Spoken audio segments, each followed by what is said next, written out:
So first, I just want to start with a big thank you. We love our customers. Matt talked a little bit about this morning. There's a lot of companies who operate in a vacuum. We're not one of them. We love visiting with customers, prospects, people we've lost business to understand their business problems and understand how we can be innovative, how we can solve problems in a meaningful way. So many of you have probably spoken to product managers from Bridge already, and if you haven't, you'll likely have that opportunity soon as we talk about the problems that you're trying to solve, the things you're trying to move in your organizations. And so we try to collect all that feedback and come up with things that then we reflect back. And we say, is this kind of what we're talking about? Now, because there's so many voices, not everything that everyone thinks of will make it into Bridge, but we just want to thank you and for the things you've done in the past and for the times we're going to hit you up in the future to talk about how you're using Bridge and how we can make Bridge better. So just thank you. Next up, I want to chat a little bit about kind of the things that are priorities for us, if this clicker wants to behave. Oh. So Bridge is simple. Bridge is beautiful. But at scale, Bridge can be a little bit more difficult. And so as we look at what we want to do with learning, we want to make Bridge more personalized, but also at scale. And so thinking about how you can direct content to the right people at the right time, how they can find the content that they're looking for, no matter how big or small your organization is. That's really important to us. And I'm going to lose my mind with this clicker, so I'm going to stand over here. Another area that's super important, I've talked to some of you about this already, no matter what industry you're in, no matter what size the organization you have, the impact that learning has on outcomes and the way that learning can respond to outcomes is super important for all organizations. And so this is another kind of big thing that we're looking at to figure out how to move. And there's some cool crossover things between learn and perform that we'll also kind of talk about as well. This is another big objective for us. A lot of us here are learning and development people. Sometimes the expertise about what people need to know resides in us. A lot of times it doesn't, and we need to be able to connect learners with experts in the company or experts outside the company sometimes. And so we are really looking at ways to connect your learners with experts so that you can know they've heard it, can they do it? Are we able to actually show competency in what they've been asked to do? So with that, I'm going to go into a few things. I'm going to talk about short term, some things we've done right now or doing right now, some things that are coming soon, and then we'll kind of go back to things that we're looking into discovery. I just wanted to start with those kind of North Star things that we're looking at as a company, especially with regard to Bridge Learn on what we're trying to do. So I want to show you something kind of cool. This just recently shipped, and so I'm going to do a little demo here in a second, but a lot of times you want to bring content in from other places. You might have a really engaging relationship with your customers through Instagram or through other things, and you want to teach your employees or your partners about that culture. Sometimes you want to be able to bring in content that's happening in the news, like on the New York Times. Sometimes you're bringing people in from outside the country or outside the state, and they need to know where to go, and you might want to show them a map. So we've done some experimentation around launching media embeds in Bridge, and I'm going to kind of do a quick demo of that right now. So I have a course here. I'll make this a little bit bigger so everyone can see. And this morning while I was listening to sessions, I was like, oh, let me look at what some of our customers are doing out there. So I grabbed something from Twitter, from Vivint Solar, about their CEO speaking. I looked at Movement Mortgage's Instagram, and they have some really cool things around how they're investing in their communities, and what a great way to have that come back to the company and teach their own employees about what they're doing by using their own collateral that they put out there, and to be able to even engage them in that conversation. We also have the ability to bring things in from sources like Khan Academy. So if there's some content out there that you just want to bring into Bridge and have it be available, you can bring it right into Bridge, whether it's a video or a full Khan Academy course. They can watch it here, they can link out. I mentioned New York Times, I just grabbed a random article. TED Talks are really huge. Sometimes, maybe someone from your company has even given a TED Talk that's been impactful and you want to highlight that. But you can bring in TED material. You can link to Amazon. Another really cool thing is Google Docs. So if you have a spreadsheet or a Word, like a doc, Google Doc, versus Sheets, or if you have a Google Forms, Google Maps, you can bring these things in. And if I look at it from the learner experience side,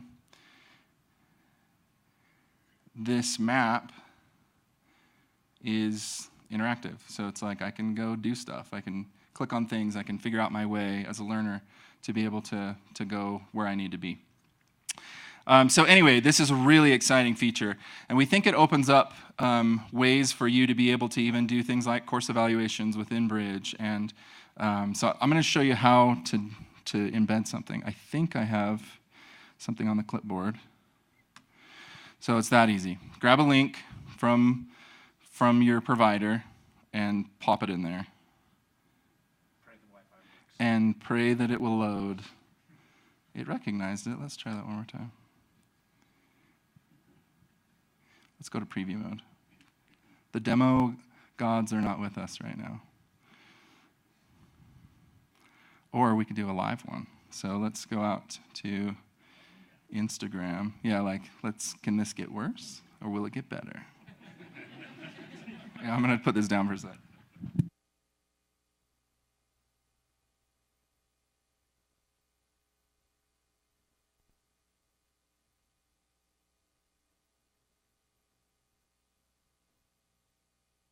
So yeah, we are kind of going with a whitelist approach, but we're using a service called Embedly, which has over 400 providers. So if you have a thing that you want to embed, we can help you see if it's available on Embedly. If it isn't, sometimes you can nudge Embedly to make it a card. But there's over 400 options there.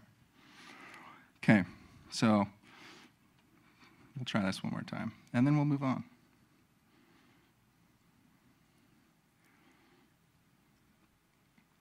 I actually put a link here at the bottom to Embedly. So they, like I said, there's over 400 providers that are available there.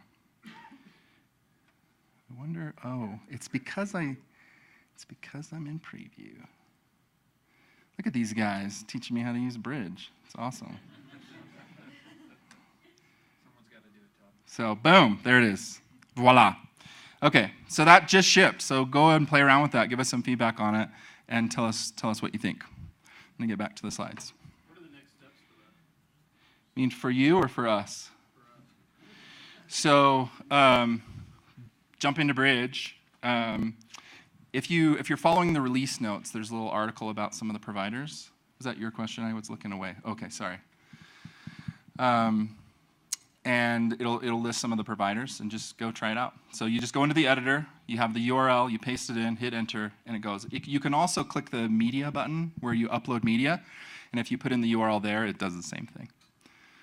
So play around with it, give us some feedback. We'd love to hear about it. Okay, so I'm going to walk you through a couple other things that are coming soon, and then we'll talk about at least one or two things that are in discovery. So along this idea of learning at scale, if you're using live training and you're trying to operate across time zones or doing trainings at scale where you need to have people travel and they're going to be there for a few days to train, we're introducing multi-day training for ILTs, and we're introducing time zone support for ILTs this quarter. So what this looks like, I kind of just took a piece of a screen. This is a session edit page. So you can see the multi-part session toggle. And once you add those sessions, they start showing up to where, let me go back, to where you can see Here, this one is 3 days, and you can view all 3 parts. Sometimes it might be a morning session or an afternoon session, so it's actually further than multi-day, it's multi-part, so you can slice it however you need to. For time zone support, we are going to basically list the time zones, but then we'd like to be a little bit smart. Not everyone operates in every time zone, and so as you use them, they'll be there for you, the ones that you have used, that you can reuse over and over. So it's kind of a small lift, but for companies that operate globally, it's huge to be able to show up to the right place at the right time. If the training's at 9 a.m. Pacific and I'm coming from Eastern time and I show up at noon, it's not a great thing. So it's important for learners to know where they need to be when. Okay, programs. We're doing a big lift on programs as well. There's a lot of companies, organizations that have a curriculum that needs to progress over a period of time. And they don't want to dump all of it on their learners at once. We've worked with some of you on the research and discovery of this project. So basically what we want to do is be able to let you curate the timing of how a program will unfold. You can plan it out for the whole year, but then only show the learners the first month or the first quarter. And then once that date comes that they should see the next, it will just go. So you can put it on autopilot more, so you don't have to micromanage. Some of the things Peng was talking about, of getting out of micromanaging enrollments on the right day and at the right time. So we're really excited about that. So if you've used programs, you'll know that there's a list of courses or live trainings or tasks. And when you want to add something, you click the little plus button. So now what you'll be able to see is this delay button and also this button, which will allow you to break up your content. You may be fine with learners going at their own pace, but you want to break up the content so that it's in chunks for them. So if you just want to break up the content, you can introduce a header. If you want to introduce a delay, you can do that as well. So when you click the delay, you'll be able to choose, I want this to be a relative time, right? So this will just run for as long as it runs, but I want it to be a week at a time. Or you might say, this is really critical that this is a Q1 training and that they don't see it until, the first of the year. So you might want to delay it until the first of the year. On the learner side, learners will be able to see a preview of what's coming, but not be able to access it. And you can choose as an administrator, as an author, if you don't want even this to show, you can hide that as well. You can customize the message that they get to let them know what's coming. So all of that is in your hands and in your control. And we are starting development on this right now. And so this is just going into development and out of discovery, but we anticipate that we'll see some of these things in Q3. This is an example of introducing just a header and a delay. So you can mix them, you can match them, you can do what you need to do to lay out your programs in a way that makes sense to your learners. Okay, this is another really exciting one for me. You may have used tasks in Bridge. We set the foundation with tasks so that you can create them, describe them, enroll people in them, they can check them off. What we're moving it toward, and we're actually rebranding it to be called checkpoints, is to connect learners with experts in a more meaningful way. So checkpoints, basically, you know that you can ask people to do things right now, but now you can ask people to do things and send it for peer review, get feedback back and forth between the learner and the expert, to be able to have some coaching, to be able to know, well, they've learned about this, do they know how to do it?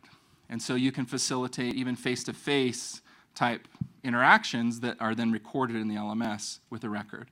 So I'm going to show you a couple of things here.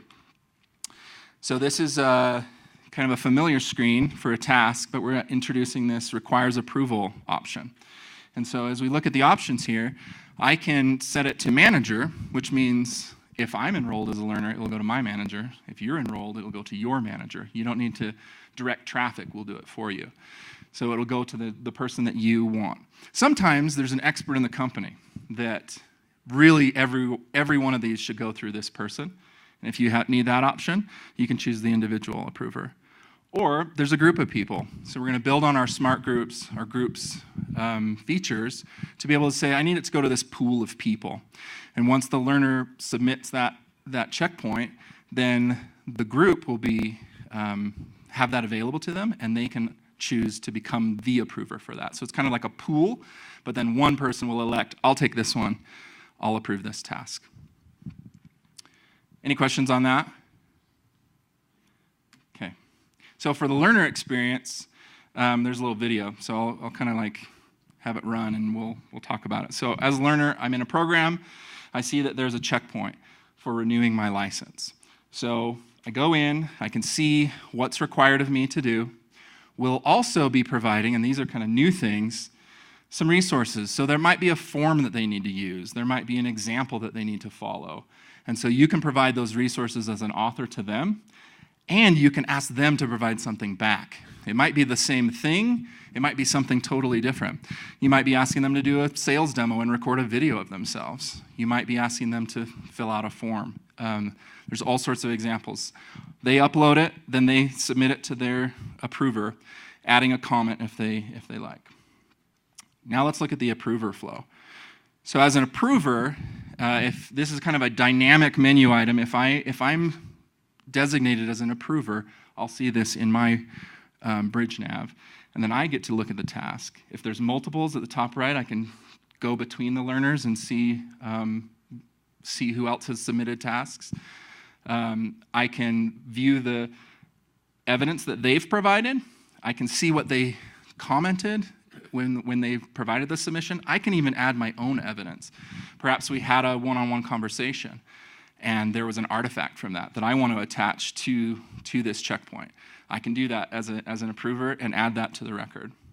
And then once I'm ready, I can mark it as approved, again with a comment back to them if I choose. I think in this example we didn't take that option, but you can have that back and forth. You can send comments back and forth without approving and be able to have that conversation going. So we're really excited to go into the area that's outside online learning, outside of classroom learning, but really kind of out in the wild, on the job, things that you want learners to do on their own and then come back to. Randy?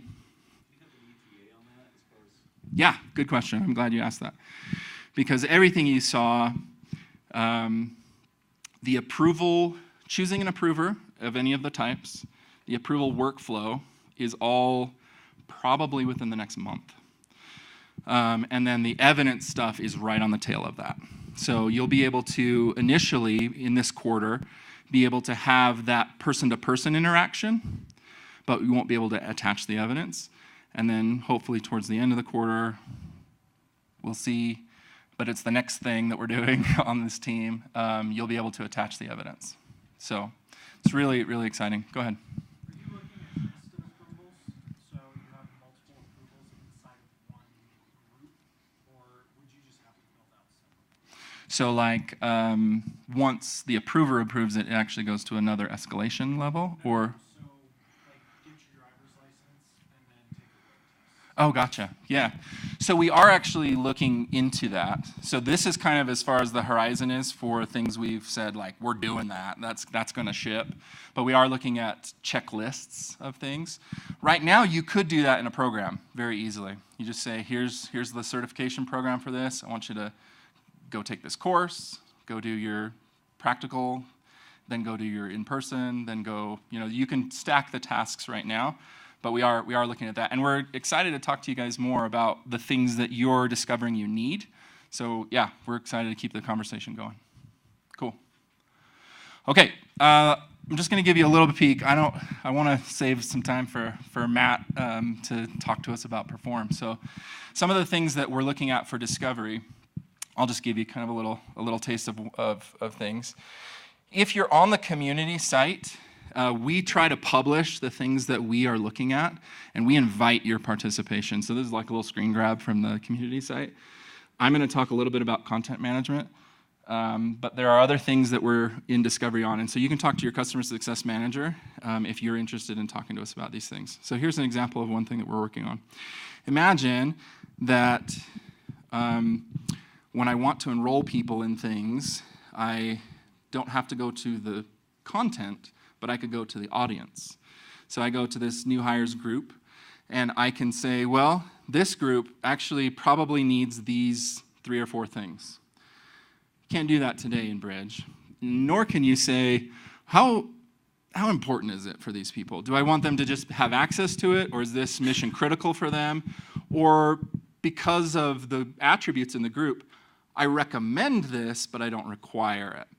And so you can start to personalize who gets what. And then that could show up to learners either in this view or maybe something like this, where you can prioritize the required learning over the recommended learning over the available learning. So this is in discovery right now, and so we'll be validating some of our ideas with many of you. And if you're interested in participating, talk to your CSM. Okay, so I just want to reiterate a couple points. The last example is an example of this priority, that we want to create personalized learning at scale.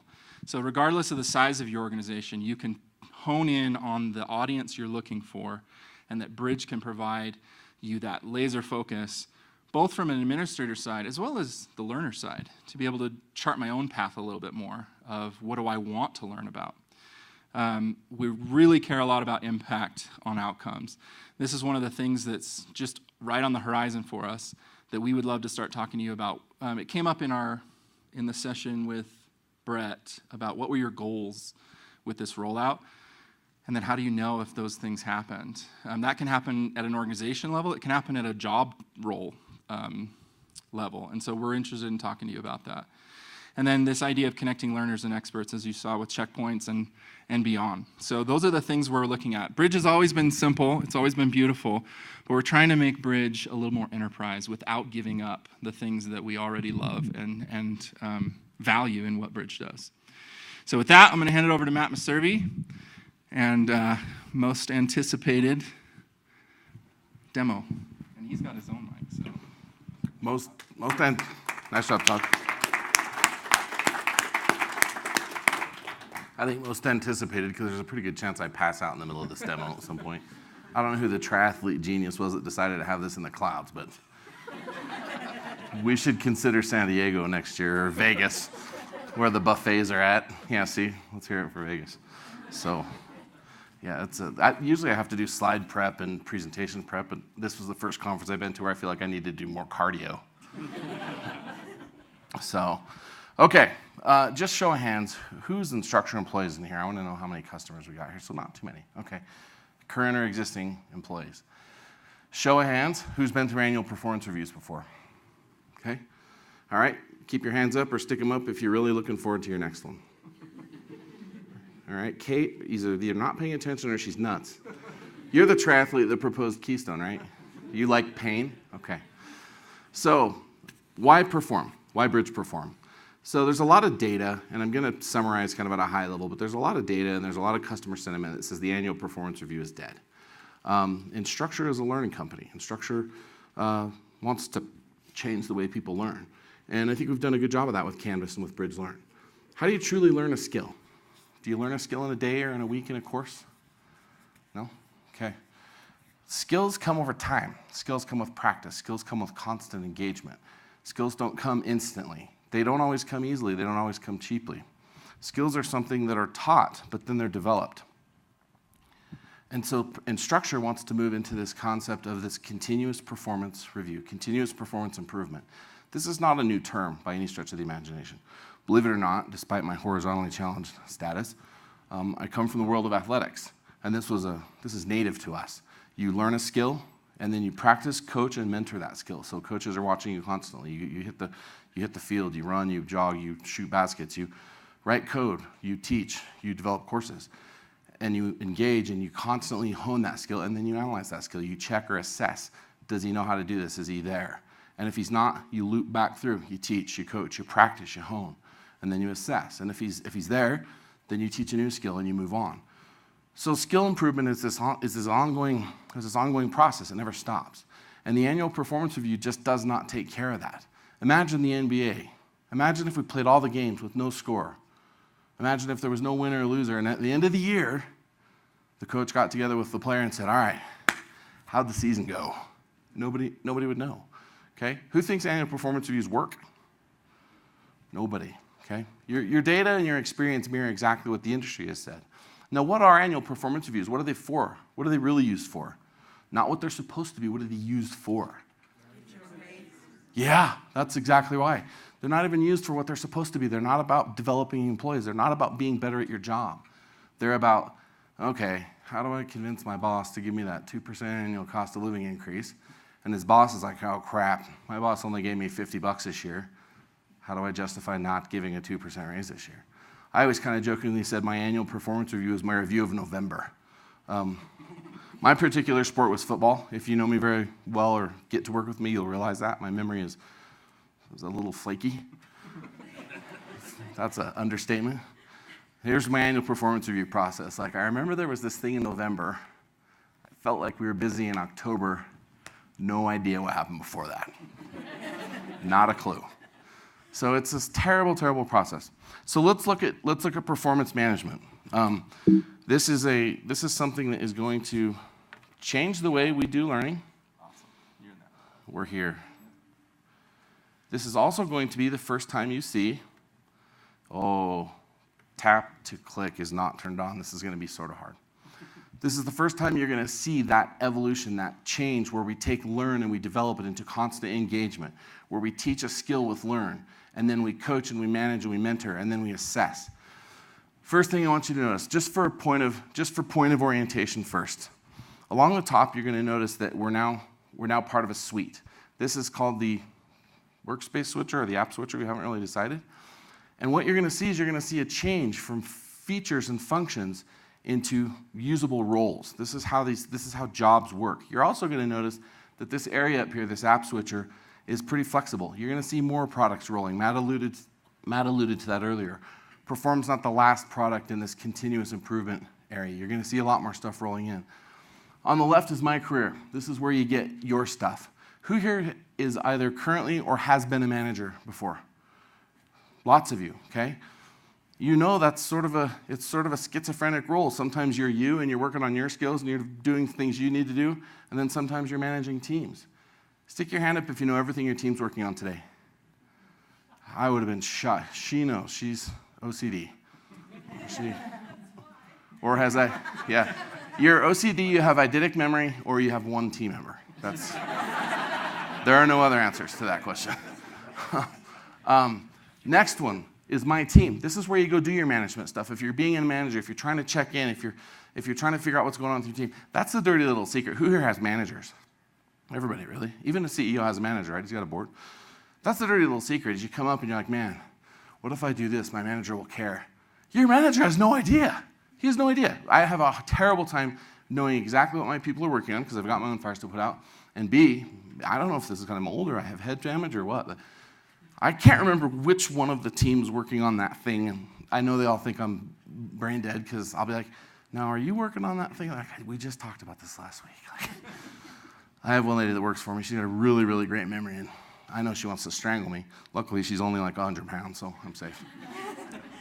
Authoring. This is where learn is. This is the important part. Learn is part of this experience. It's where it starts. Train a skill. Get them started. Teach them the base. Teach them the start. Then coach and engage with them. Insights are where you go to get data about this. We'll talk about this in a sec. We're not going to cover admin. So if there's any hardcore IT geeks in here, sorry. We'll talk about it later. Okay, that's how you move around. So let's start with the manager experience. So I'm going to come in here, click into the navigation experience. I'm going to say, okay, I'm managing today. So if the annual performance review is dead, and if we're trying to increase engagement, increase mentoring, how do we do that? Any ideas? What's the best way to increase engagement? Feel free. There's really one thing you can do. Talk to your manager. That's it. Science says that solves about 80% of the problem, is just engage. Just go talk to them. You don't even really have to know ahead of time. Just getting there and having that conversation is the most important thing you can do. It's that first step. So to solve the problem of engage, we need to know how often we've touched base. This is the hard part for managers. We've set a baseline for my company, and we say we want to meet at least every week. Notice right away here, Shane Guyman, we haven't talked to him in 50 days. I have no idea what this guy is working on. I might think I do. I have no idea. Another show of hands. Who knows what your company is working on? Who knows what your company goals are? 1, 2, 3, 4? 5, 6, 7? I think some of you are lying. Not you, him. No, it's hard for him to stay engaged too. He doesn't know. Who's had corporate goals change in the middle of the year? Right? All right, we're going to build a better SaaS brand. We're going to dominate. Oh, crap, we got to close this one deal so we don't go out of business. Happens all the time, okay? So you're out of engagement. What about Mark McDonald, 45 days? What about Devin, 14, 5, we're doing pretty good. Some other data that we know about this guy as a manager, since I can be lazy here, well, he's got some achievements, 6 achievements, got 3 tasks due. So let's start. Let's get engaged with my team. Oh, also for orientation, notice I've selected my team. This new thing we call the global nav internally, we'll come up with a sexier name. Marketing hasn't got their hands into it yet. This thing reads like a sentence. My team, goals and assessment. So I have team data too. Let's engage with Shane. First thing I want to do is I want to come in, I want to build an agenda with Shane. A couple of things we're trying to solve for here. Also notice, now that I'm in Shane, I've got data about Shane up here at the top. For those of us who can't see, I'll zoom in. Let's add some agenda items. These are things I want to talk about with Shane. So I want to plan for a marketing campaign for 2017. I want to discuss completing onboarding process. There's some things that always show up here. If he's got active tasks, those are always going to show up in your agenda. If he's got goals he's working on that are due in the next period before the next one-on-one, those are going to show up. Also notice something else here. Shane can put data in here. Now, we had a developer, doesn't get out much. How is this any different than notes? How can I just take a note? There's why it's different, okay? Funny story. Wasn't funny at the time. It's like type 2 fun. I was a professional engagement guy. I was doing professional services for Legato. We did big enterprise infrastructure and security. I had a guy that worked for me, long story, 20 years my senior. Like, this guy has forgotten more about this job than I'll ever know. He used to be an engineer, brilliant, one of the best I've ever known. Who works with engineers, software engineers? Well, any engineers. Like, some of the most irritating people on the planet. I love them. Sometimes I want to strangle them. They're super blunt. Everything's black and white. It's my way or you're an idiot, is basically how engineers talk. HR had called me and said, you got to fire this guy. Get rid of him. 4 of the 5 people he's been to, the last 4 people he's been to said, if you ever send that guy back, we're canceling the contract. Don't even want to talk to him. I was engaged at 120%. If you're a PS guy, you know what that means. It means I have 100, my full bookable time is 100%. I was 120%. I hadn't been home in weeks. So I called this guy in. I was a dumb guy. I wasn't having one-on-ones. I wasn't engaged. I hadn't seen him in 4 months. He thought he was going to be a team lead. He came in. He was all excited. I'm going to be a team lead. I was like, oh, actually, Ed, we have to fire you unless you pull your head up. It was a terrible conversation because we weren't aligned. He thought he was going to get a promotion and a team lead and a raise. And I said, the only reason I'm not firing you is because I can't replace your work. It was terrible. So this is a shared agenda. Everybody gets to come in and make comments on this. So you know, by the way, as we use this internally, this has been tremendously useful to me because it lets me prep for my one-on-ones before my employees come in. So we've got a one-on-one agenda built. Now we're in the one-on-one. Shane comes in. We're starting to have discussions. Dang the Aaron Keystone. Gosh, dang it. Okay. Everything on this agenda is actionable. So we start talking through this stuff. Hey, Shane, let's plan for the marketing campaign. Super. Let's discuss completing the onboard process. Looks like Shane exceeded his sales quota by about 20%. Everything in this agenda is actionable. Here's another reason why it's a billion times better than notes. I can take action and keep records of this. This is this constant coaching and engagement. So I'm going to say, let's put this on your timeline. Oh, the click to tap sucks. Okay. So I've got an action menu for everything on this thing. I can create a task out of it. I can actually assign them a Learn course. Second integration point you're going to see with Learn. This learning process never stops. I'm going to put an achievement on his timeline. An achievement is something that I want to track. I want to keep track of all the wins that Shane's had through the year. I'm going to take some notes. Shane's hard work, late nights, put a date on it. I'm going to say done. You'll notice this goes on his agenda right here as an achievement. The next thing I want to do is we're going to address some of Shane's questions. Shane has some questions about getting better at his job. He wants to be more of a team lead. Well, if he wants to be a team lead, he needs to understand contract enterprise negotiation. So I'm going to click right here, and I'm going to assign him a Learn course. So I have access to my Learn catalog right from here. And you'll notice that my learning library comes up. So I can go through and search for courses that I think help address Shane's need. Back to the continuous and performance improvement cycle. Train a skill, coach, assess, practice, and then assess it. See if he's any good at it, okay? So we're going to assign him a course on contract negotiation for the enterprise. We're going to give him a date. I can change the date if I want. I can say, okay, we want this done in a week. Now I've engaged Shane. I've taught him. I'm starting him down the path to the goal he's trying to get for his career. So let's look at some other stuff we have about Shane. First, let's look at his journey. What's been going on in Shane's life? This is the timeline. Now's your time for oohs and ahs. Gorgeous, right? The timeline is interesting. It's nice because this is the record of constant engagement. This is what gets rid of the annual performance review and actually becomes a true performance review. I have track of everything that's happened in Shane's life so far. I noticed that I've got goals, achievements, one-on-ones, and learning, so I can see how everything's happening. He finalized an SEO contract right here. He completed a goal of revamping a marketing campaign. He lost the lead with Nike right here. This is something that he was working on, but it didn't fulfill or is still blocking him. This is maybe a coaching opportunity for me. Lost the lead with Nike. Maybe it's because he didn't understand contract negotiation in the enterprise. They're different. They're different than education. He just exceeded his sales quota by 20%, by 17% right here. So I know instantly what's going on in Shane's life. As a manager, this is tremendously important because it means I don't have to keep track of everything. I have a record of this. And if you do want to have an actual review, where did you win? Where did you lose? What skills are you working on? Where can I help you? Where can I help you grow? This is it, okay? I know exactly what courses Shane is working on. I know he's taking the Lead Strong courses, so I know he has an interest in leadership.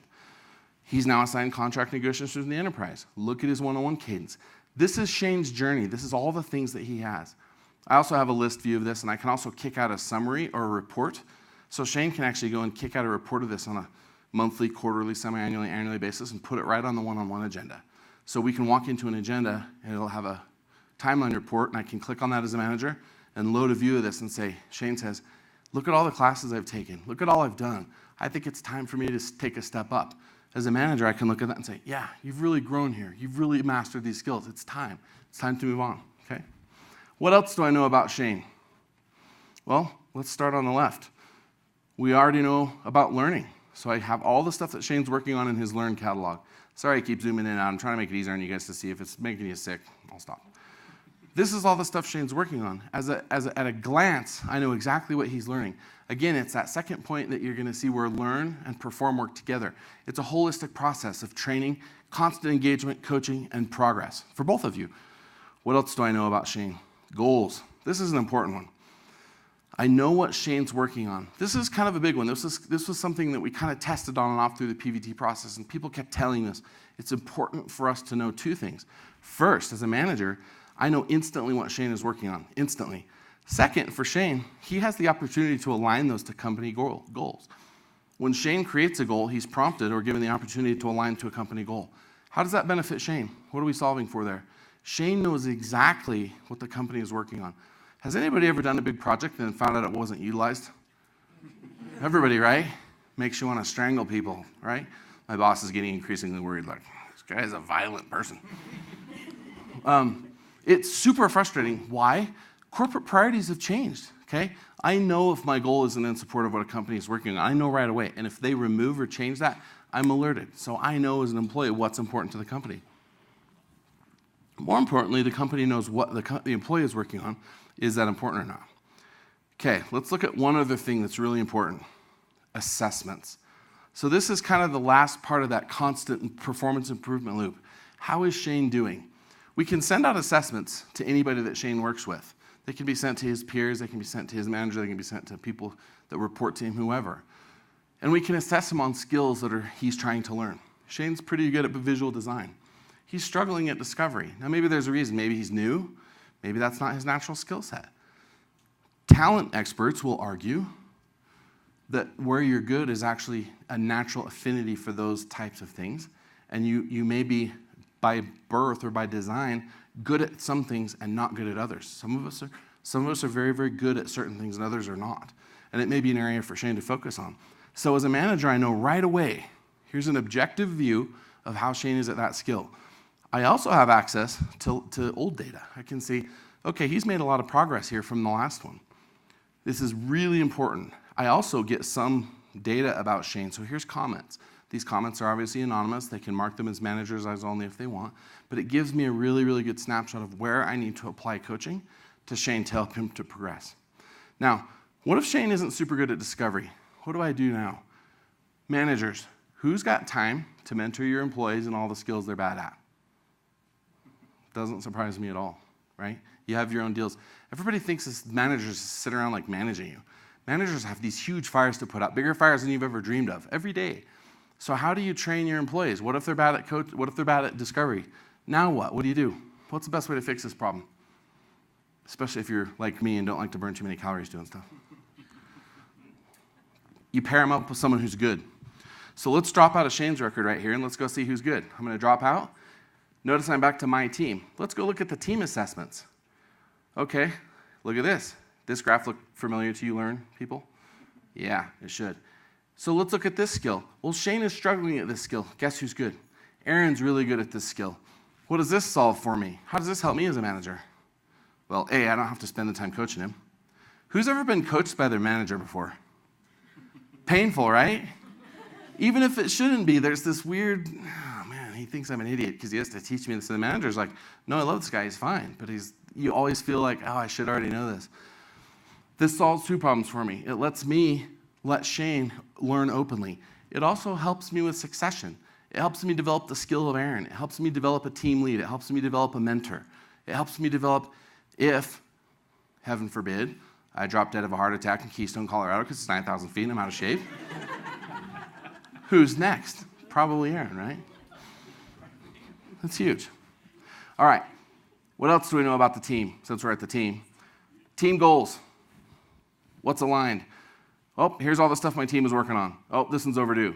Is Aaron overdue on the SEO contract because he doesn't understand it? Or is he overdue because I gave him too much stuff to do? He's too busy coaching Shane. Don't know. It's about the conversation. Before I had this chart, I didn't know. I didn't even know to ask. I would go to Aaron. What happens when you talk to your, employees? What do you say when your manager comes to you and says, how's it going? That's what you say every time. In your head, you're thinking, well, I've interviewed at 3 companies in the last week. I'm considering unemployment. You make me sick to look at. And you say, it's going great. What's the other problem we're trying to solve for with Perform? Jeff Weber in the back's going to know this. What's one of the most costly things for a company to undergo? Turnover. Yeah. Turnover. Does anybody know what it costs to lose a skilled employee? This surprised the crap out of me. I actually thought they were lying. I had to go do research. So, say a $100,000 a year employee. What's it cost you to lose? Guesses. Skilled employee, developer. How much? Up to $500,000? Any other guesses? Anybody think she's wrong? Double? How much? 200,000. Between 2 and 4 times the cost of that employee. I didn't believe it. The data's sound. It's not us with the data, it's the analysts. Why? Why does it cost so much to lose people like that? Lost work time. Who here has done recruiting? Is recruiting fun? Is it cheap? Right? Okay, another question. Who quits first, your best or your worst employees? Right? How much are you losing? So Matt and I actually had a shared past life experience. I won't say the name of the company. It was really interesting as that company started to struggle. Who got left? The people that were left. And not to call out anyone, and not to make any sweeping generalizations, which I'm about to do both of. But everybody that was there after the first 6 months, I would have paid money not to work with again. It was painful and it was obvious to watch. The talent all left. They all got jobs. The idiots that were like, sweet, paycheck. I'll just have to look busy for 8 hours a day, do nothing, and I keep getting paid. It was painful. Those are the ones that quit. Those are the ones that are the most costly. So knowing when they're hurting, knowing when they're upset, knowing when they're overdue. Aaron, why are you late on this goal? Oh, dude, you got me coaching like 15 people. I have like 20 hours of that, and then I've got to talk to Shane about, oh, let's help you with that. Then he knows you care, he knows you know what's going on, he knows you're engaged. That's the manager experience. Any questions before we move on out of manager? We'll have Q&A at the end. Let's move on to the My Career page. This is actually, the rest of this goes pretty quick. This will get less painful as we go. Okay, notice on the top left, I'm in My Career now, so I know instantly when I'm in the app what I'm doing. And again, this is all function-based. It's not features. It's not organized by features. It's organized by what you're trying to do at the time. This area is going to evolve a lot over the next couple of releases. I'm going to apologize first. this is kind of new to us. We know this is going to change quite a bit. And we kept asking people, well, it's really great for managers, but how is it for employees? Everyone here is an employee, I assume, right? Otherwise you wouldn't be here. If you're here and you're not an employee, you got a hobby. You got to get a hobby. Seriously, come talk to me after. I got about 30. I can hand you a couple. They said, I can't say that in this session. They said, just tell me what's going to bite me in the butt next. That's not exactly what they said, but, and I quote, what's going to bite me next? And that's what this is. For an employee, what's the most important thing on your upcoming? First, I have quick access to my learning. So this is me. Again, I'm in my area. I can come in and see my learning library. I can see my calendar. I can see what I'm working on. I can come in and self-develop my own skills. Now, why is it important that the two products work together? Because if you see a team member going out and pulling stuff out of the catalog and learning, you know he's pushing forward. He's self-identified as someone who's going to drive for that little extra bit of excellence. He's self-identified as a possible successor. He's self-identified as someone who wants to be better. Does anybody have a member on their team that they would fire today if there were no legal repercussions? Pretty much everybody. It's me, by the way, on Bingham's team. The good part about shared history is, as you guys saw in the morning session, we have some dirt on each other, so there's a little bit of a mutually assured destruction clause there. This learning library is important, so I can come out and I can start to take classes and I can start to learn. What about my assessment data? How am I at particular things? Here's my assessment data. Here's how I know. Who likes to be told by a manager that they need to improve a skill? Hands up if you like that. I'm looking at you, OCD. Okay, she kept her hands down.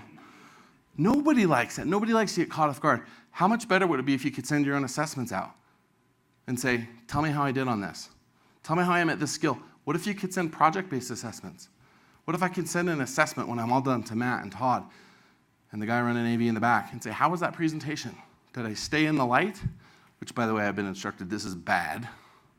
This is good. So it's hard for me to stay here.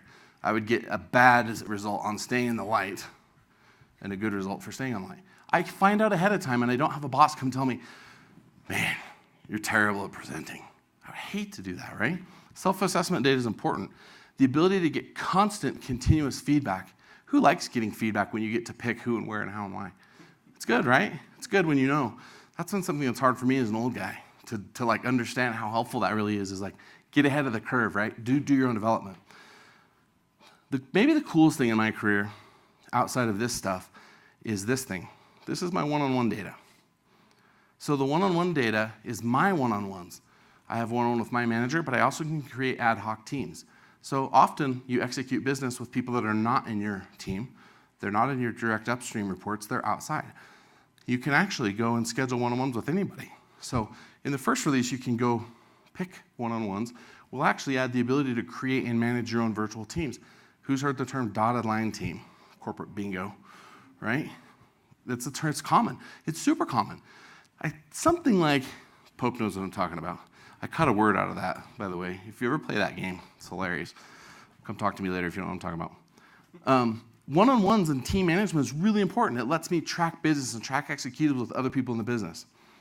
Here's the last thing here, 2 things. First one, who wants to see the process of giving an assessment? Ooh, okay. Bingham wants to see it. Only 2 people raised their hands. One of them works for us. I'm going to show it to you. Who likes giving assessments? That's a better question. That's why. It's painful. You don't like it, right? Because it takes a lot of time. We've taken a different path here. That's why I think it's important to show. Notice on my to-do list, I've got a one-on-one coming up. I've got a task. Well, I've been assigned to give Devin an assessment. We've taken a different path with assessments. Assessments tend to be very long. They're forms. You have to type in a bunch of words. You have to give rankings. We've taken a path to make this very easy to do. I kind of like to joke that it's designed to be done on a phone as you walk meeting to meeting. Let's give a feedback for Devin. It says it's anonymous. Here's who gets to see it. So I know right away it's anonymous. I can say what I need to. Let's go ahead and start. Devin's written and verbal presentation skills. Well, let's drag over and say he's pretty good. He hasn't mastered it, but he's pretty good. Let me put some comments in. Why is he pretty good? Well, Devin is super smart, but he's not really prepared. He's scatterbrained. He's all over the place. So the data that I get is hard to consume. I also really like Devin. He's coachable. He's not that guy that I can't ever deal with again. He just needs a little bit of training. So I'm going to mark this manager's eyes only because I want to be honest. I'm going to go ahead and say save. I also have the ability to vote on some keywords down here. I get 3 votes. Data-driven, slow, and disorganized. So the manager knows if I get a good or a bad rating, it's not just like, why did you rate him bad? Is it because he doesn't shave, or what's the deal? I know his data is good. He just needs work on organization. Super common as people learn to present. Very common. Now next, what's the next thing I want to know about Devin? How's his budget forecasting skills? I don't know why I don't know why a design guy's getting asked this, but I'm going to say he's pretty good at budget forecasting. I don't really have any comments about that because that's weird. Maybe we need to analyze the manager and why he's sending out that thing. Done. Okay, that's it. It's super quick. And it kind of builds on this concept we like to talk about called microfeedback. You don't get feedback. One of the most common complaints we have from customers is participation rates. Who sends out assessments, by the way?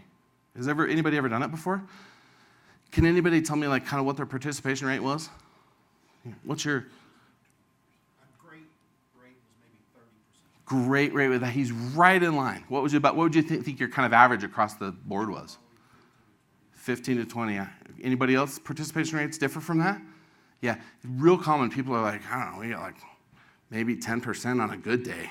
And that's if I keep sending emails and harass people. It's because the feedback is hard to get. So we're trying to make it really, really easy to get that feedback. Okay, that's the process of giving feedback. So there's one more thing I almost missed. Let's go back to my career. How could we miss, and this is kind of hard because of the way that the screen's formatted, how could we miss the timeline? So I have my own timeline. So here's my timeline. Here's all the stuff that I've been working on. Here's a goal I've completed. Here's goals that I'm still working on. Here's my one-on-one cadence. Here's all my learning. Here's my encapsulation. We also have different views of this, by the way. If you don't like the horizontal view, we have the vertical view. So we actually have an encapsulated view of this. This, by the way, is also where you kick these reports out. So who has a corporate mandate to hold performance reviews? Who's still going to have a performance review this year? Okay, quite a few of you. How would you like to just come in here and kick a report out at the end and say, show me my annual report? You walk into a one-on-one, the manager clicks on it, sees this timeline view, and knows instantaneously everything that happens. Took no additional time. Take about 5 seconds to kick that out. We're actually probably going to wind up turning it on so it automatically gets put in at any point. That's something the admin could do. So the timeline view is something that's important, I think, across the apps. It helps really tie all this stuff together. Okay, any questions on my career before we move on to the authoring section? One question. I have a question. So I see you set this up on your team. Uh-huh. Can you also set this up by groups? That's a great question. The question, if you didn't hear it in the back, was, can you set this up by groups, not just by team? So we're actually going to be, this won't be in the first release, but it'll be pretty quick. There's a chance it makes it, but I don't want to commit to it. So we're going to be using, long story short, tagging, some version of tagging to create virtual groups and virtual teams. So yeah, you'll be able to create different and manipulate different groups that are basically dotted line teams and manage those differently. You'll be able to create those at the corporate level, so share those. You'll also, as an individual, you can go out and say, create me a new virtual team. This is my Instructure Con team. Add these people. That's my team. Good question. And one more question, sorry. Yes, ma'am. And will you also be able to do that by subtenants? Good question. By sub-accounts? So that would fit into, I don't want to go too deep in this because we're still investigating how we're going to structure this, but that would fit into the tagging model. So we think we'll be able to. The problem is that sub-accounts and like one-on-one management work a little differently. And so we're evaluating which parts of sub-accounts we'll use and which makes sense. It's not a direct one-to-one map. That's why I don't want to get too deep into that question. Okay, let's move on. There's only a couple sections left. The next one I want to point to is author. We're not going to go too deep into this because there's lots of other courses that cover this. But the point I want to get to is and really I don't want to talk about authoring as much as I want to talk about holistic experience. Learning, continuous performance improvement, is not just having a bunch of meetings. It's not just having a check-in, right? It's about taking and teaching a skill. I need you to learn this thing. And then we're going to talk about that thing. Did you get that thing? Can I help you? Can I assign you a project? And you can practice that skill. And then at the end, I'm going to send an assessment. How did Todd do it this? Fantastic, he mastered it. Let's learn something else. These two products play together. They work together. And perform, while it's really, really sexy, doesn't make a lot of sense if you don't have a way to teach those skills and hand courses out and do onboardings and do trainings and programs. So this is where you get all that stuff. So within and of course, this entire workspace switcher is controlled by security. If you're not an author, you obviously won't have access to it. But that's where you get to all your learn stuff. That's where that sits. That's where you go build the courses. That's where you tie courses to skills using tags, those kinds of things. Last thing I want to talk about, insights. So who here is HR professionals? Who here manages groups? Got a few. This is really designed for a different user. This is designed for people like you who say, I need to know who's engaged. I need to know which managers are paying attention. So this is where you get all that data. Let's look at the one that we were talking about today, which is engagement.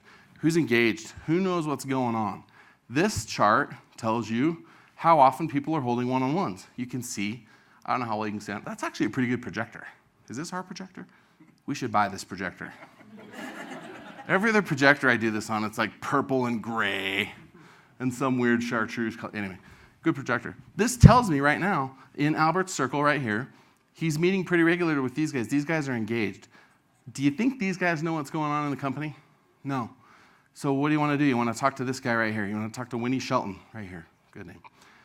We want to talk to him and say, what's the issue? Are you having a hard time? We notice your performance is slipping. We notice. You just need to know who's engaged. And if we come back to that concept that the data tells us is the most important step in knowing what's going on is just having the meetings. If you can get them to have regular meetings, you've solved a big chunk of that turnover problem and employee abandonment and learning and performance development and growth. So that's where that's at. We've got some other data in here. Let me talk about a couple of the important ones. Goals, I just want to show you this. I just want to show you this because it's kind of sexy. Everybody gets it. I don't want to beat this horse to death. But this basically says, is my message getting out? Here's all the goals the employees have by month. Are they aligned or are they not? What are we trying to solve for here? HR guy, is your message about corporate initiative getting out? It's getting out. Most of the goals we have are aligned with something the company is working on. There's some other data around here around goals. We're not going to jump into it. Self-explanatory. Are the goals too late? How many goals does everybody have? Do we need to talk about setting goals? Are we overloading our employees because they are late all the time? Maybe their goals are wrong. Maybe they're all idiots, like we suspect. Or maybe we've fired a bunch of people and they're overburdened. We're beating them to death, and we better get on that quick because the next person that quits, probably your most valuable guy, right? That's generally the rules. The first people that quit's the most valuable guy. You want to watch that. Two things I want to cover. First one is skills coverage. This one's kind of on the bubble. Don't know if this is going to make it, so I don't want to get too deep in this. This is all based on the assessment data. This is actually sort of a team level view, not as useful at the higher levels, but basically it lets me take and see for any given team, where am I lacking in skills? This helps you for succession planning. This helps you for team level training. This helps you for scheduling. Well, we need to move this guy from that shift to that shift because this shift is all super good at soldering, but they're terrible at troubleshooting, so they're soldering all the wrong stuff all the time. The last one I'm going to show you is skills mastery. This is another one of those areas where we're going to tie learn to perform. So we've noticed that the sales department is having a hard time closing quarterly business. We're below every month. Why? Well, let's send an assessment out and let's assess some sales team on a bunch of salesy skills. Closing technique, communication, objection handling. Do you notice any obvious problems with the sales guy? Unless you're colorblind, this should be really obvious. By the way, we are fully accessible. We have accessibility mode. The bulk of the sales team either has low mastery or moderate mastery of closing technique. That's an instant problem. What do I want to do here? I can click on this and get a list of people that did low mastery, and I can do one of two things. I can assign a discussion topic to their manager and their agenda for the next one-on-one, or I can assign a bridge course right out of here. I can go look through the catalog, say, okay, you fools are all taking a class on closing technique, and now we're going to discuss closing technique until you figure it out. What about rapport building? Not so good at rapport building. Maybe we have you in the wrong job. Maybe you need more experience. Don't know. Again, we're trying to close that gap. Train a skill, teach a skill, cycle through the skill. Keep doing that until you get the employee that they want to be. Who likes being stuck in jobs and not advancing? Nobody does. There's this feeling that, oh man, we're going to get all these classes and people are going to be checking us and judging us. People really like this. It's what people are asking for, and with Learn and Perform together, we want to deliver it. That's it. That's Perform. That's the product we're releasing this fall. Let's go into questions. That's actually, you interrupted the applause there. Well, this is a beautiful product. Thank you. Hey, I just wanted to give you a quick second to pause, because if you've never presented at this altitude, like talking for 30 minutes, is kind of exhausting. I did want to Literally clear dizzy. up like a couple things though, that at least questions I would have being in this audience. One, we showed you what we used as our prototype today, right? So that's some of the blue clicks and things like that. Yep. We're in active development in this. In fact, I was typing an email in that seat earlier. We just went a couple hours ago into our own internal beta of this. So we've got live code. His team's been killing it, getting stuff out. And we're getting ready to open this up to a customer beta in about 4 or 5 weeks. If this is something you might be interested in, we'd love to talk to you about that. Another, concern that I wanted to address, and I think you see why the industry analysts are wanting to get in here, right? They want to see what's coming, right? And this is because this isn't like we decided, hey, we're far enough down the road on Learn, we're going to pivot and go work on this. Now, we didn't touch anyone on Todd's team, and I think that was evident by the mass amount of stuff that he's got coming out on his roadmap. Instead, I went to Steve and said, Steve, we've got this great product. You better open up that checkbook. And he did. And we went and opened up a new office with a whole new engineering and PM and design team to start to build this product. And, this is product number 2. But we've got this vision where we want to own kind of that employee life cycle, right? Really focus on how employees advance throughout their entire career. So with that, I think we'll start to take questions on that, but I'll also ask Todd to come up, Yeah. and we'll take questions from either side, Learn or Perform. Thanks. One in the front. My first question is, are you guys going to allow the calendar to integrate things that are happening here as well as regular course, or is the calendar only going to be specific for live training? So that's like a Learn question. So yeah, we introduced the training calendar that's really only live trainings for now. We will definitely be expanding that to other learnings, right? If you have a course that's due and things like that. But we just had this conversation the other day about the calendar being a platform thing and how to do that. So those discussions are underway right now. So that's definitely the vision. Honestly, that's underscores a good example of what we're trying to do. Is in a lot of HCM suites, there's like, oh, do you have this module? Yeah. And do you have this module? Yeah. Do they talk to each other? No, they have no idea. And so we're trying to change that as well to where it's actually a suite that works together. A good point of clarification, and Matt addressed this in the session this morning, you're actually going to see both products use more of a shared services model. So for example, on the top right-hand corner, the login button, that is a Bridge user. When you're logged into Bridge, you're logged into Perform. And we have integration with calendaring. So we're holding it for the first release. We're using more of like a period enforcement model. Like if you say 14 days, then we're going to enforce that cadence. But we do have code on integration with the major calendars, and so you're going to see things like calendaring as a shared service and things like the Learn catalog as a shared service. So yeah, it's a good question. You're going to see more and more of this. As Matt said, you're going to see more products come, and they're going to work together towards this changing the way learning happens. Good question. Is Perform something that we'll have to pay extra to get as part of Bridge, or is that just automatically In the back, so the question is Perform part of something you get with Bridge? It is actually an add-on project. It'll have its own cost. And to address a question that I guess I get asked frequently and maybe get ahead of is, we see use cases where people will just need Learn. They need an LMS. It's actually, Perform is really designed with Learn there with it. They're designed to work together. And it'll be pretty rare you see Perform without Learn, but it is actually an upsell, or it's got its own licensing costs. Good question. Next. Okay. I would just reiterate my appreciation for your time today. We are getting ready to enter beta with this. We run a very small closed beta, less than a dozen customers. We have high level of interaction. Each beta customer will get assigned a product guy, a QA guy, and a customer support manager. If you're interested in the beta, in particular, if my mom would recognize your company name, we really want to talk to you. So come talk to us and we'll get you into the beta. Thanks for your time today, and thanks for coming to the show.